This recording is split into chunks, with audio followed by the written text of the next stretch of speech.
Alrighty guys, welcome back to the channel. I've got the Fusion 480 out today. It's been a minute since I've talked about this helicopter, but she is still going strong and she's getting some age on her now. I think she's about 3 years old for me. And the topic of this video is the Fusion 480 still worth buying in 2022/2023? You know, we're just a few months away from 2023 and Horizon still sells the kit and makes the kit, which is surprising on its own. So I want to go over the Fusion 480, the things that I like about it. I'll just kind of go over the anatomy of it quickly, and while I do that, I'll talk about just the things that I like, and then I'll go over the things that I'm not a big fan of, and then I just want to talk a little bit about price, performance, and other options available for around the same size and the same price. So let's go ahead and take this canopy off here. Canopy has actually stood up pretty well. The only thing that's happened from taking it off over the years is that small crack. Okay, so if you're familiar with Blade, you might shy away from buying a Blade helicopter that costs $1,000 because that's how much the kit cost in today's money. When I bought the kit, I only paid $750 for it. That's inflation and all has really taken a toll on the hobby, and everything costs more now. So when I purchased this helicopter, I only had $750 in it. If you want to get this helicopter, you're going to have to spend $1,000. So that's $250 more just over a few years. And that's a pretty big deal. And I think that's why it also warrants this discussion, because there are other helis around that same price range now. If it was still being sold for $750, we would be in a very different boat, because I think that the value would be so good at that price. But sadly we're not. So let's go ahead and go over the things that I like. And if you look at this, the first thing you may think of is, you know what, that looks like a Blade helicopter. The layout, the geometry, the design, that looks very Blade. And they have their own way of doing it. This is the way that they like to design their helicopters. If you don't believe me, look at this little Fusion 180. They are identical. It's honestly hilarious just how identical they are. And it works really well for these little small models. But does it work so well for the bigger models? And I'll get into that. So we have a 2mm carbon chassis. We have carbon landing gear, pretty sleek design looking there, kind of reminiscent of the old Goblin stuff. We have a motor mounted lower in the chassis, pinion gear facing up, huge, very beefy helical main gear with an aluminum belt pulley on top, an absolute massive main shaft. That thing is huge. And look at the blade grips and the head. They are absolutely massive. These blade grips are the same size, or roughly so, as my Align T-Rex 650. And this is a 480mm helicopter. So the swash plate, the head, the faller arms, all of this up here is so nice and overbuilt, capable of 3,000 RPM flights. I mean, that's really, really nice. It looks like the head and the swash and the main gear were taken right out of a 700 sized helicopter. So I really like that about it. It's got a rearward facing anti-rotation bracket, which is aluminum. The bearing blocks are aluminum, anodized black, which is very clean. I really like the anodization on this helicopter. And all of your posts, your reinforcements, your infrastructure of the chassis, all this is aluminum. There is no plastic in there. Very little plastic on this whole helicopter. The servos they give you have done just fine. I have had no issues with these servos.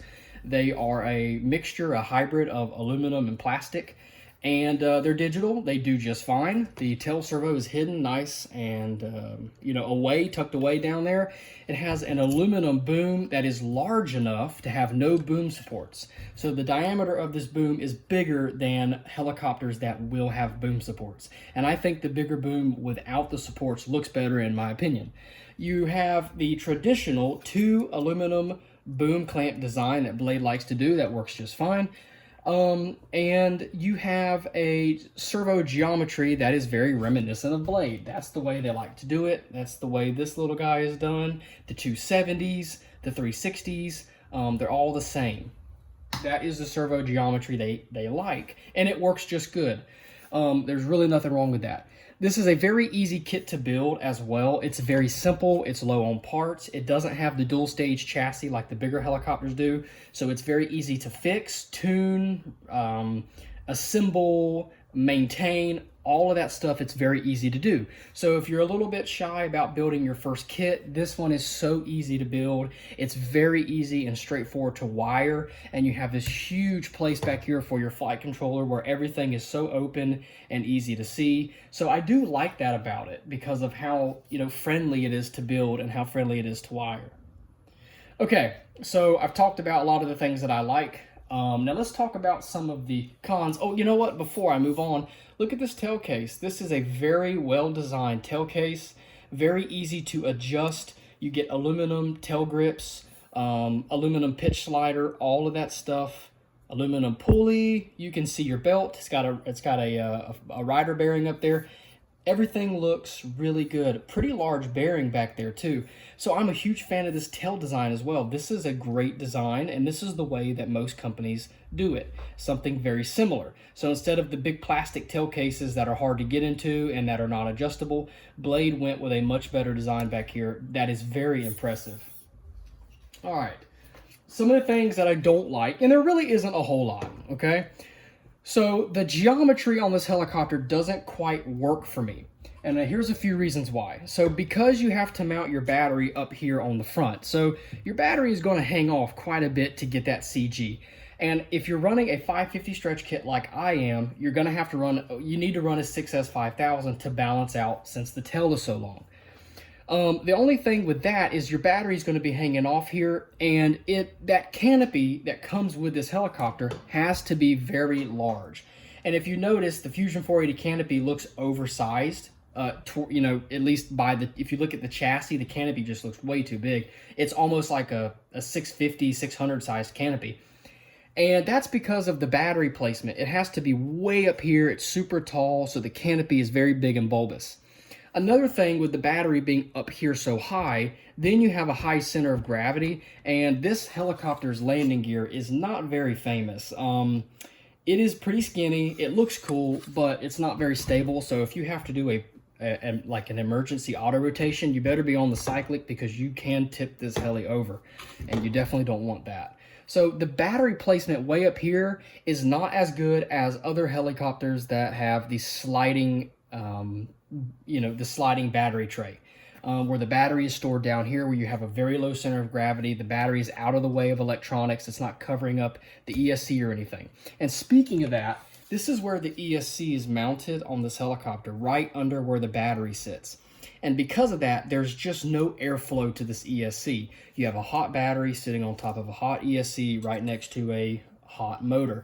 A lot of heat going on in the front of this helicopter, and I have overheated the ESC many a times on hotter days. Yes, you can put a fan on it. Yes, you could do a bigger ESC. The Talon 90 isn't quite adequate for the 550 stretch kit. It works, but it's not quite enough.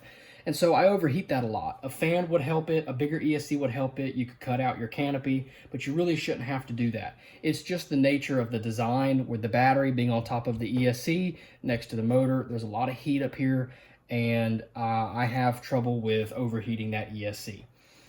Everything else design-wise is fine.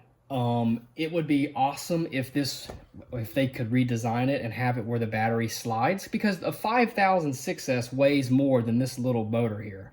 So you put the motor up top, but the battery weighs a lot less. So it's better to have the motor up top and the battery underneath, and then have holes cut out in the top of the canopy up here, and have your ESC sit up here where there can be airflow from the blades. That's the downside to this helicopter for me, is just the layout. It just doesn't quite work for a bigger model like this if you're flying on hot days with high RPMs. Now, and another thing, this helicopter comes with the 480 blade, so it's a 480 right out of the box. The stretch kit costs about $130, and I personally think it flies better with the 550 blades. I think it's floatier, I think it suits the model better, I think it fills out the proportions of the model. I like it with the 550. So if you're going to buy the 550 blades, which I highly recommend you do if you have one, now you're looking at over $1,100. So at $1,100, if you wanted to, you could get a T-Rex 550X, which is a very nice helicopter with very nice components like brushless servos. Comes with the Align. I'm pretty sure it's a 100 amp ESC. I could be wrong about that. But very nice stuff. And that helicopter has the sliding battery tray mechanism.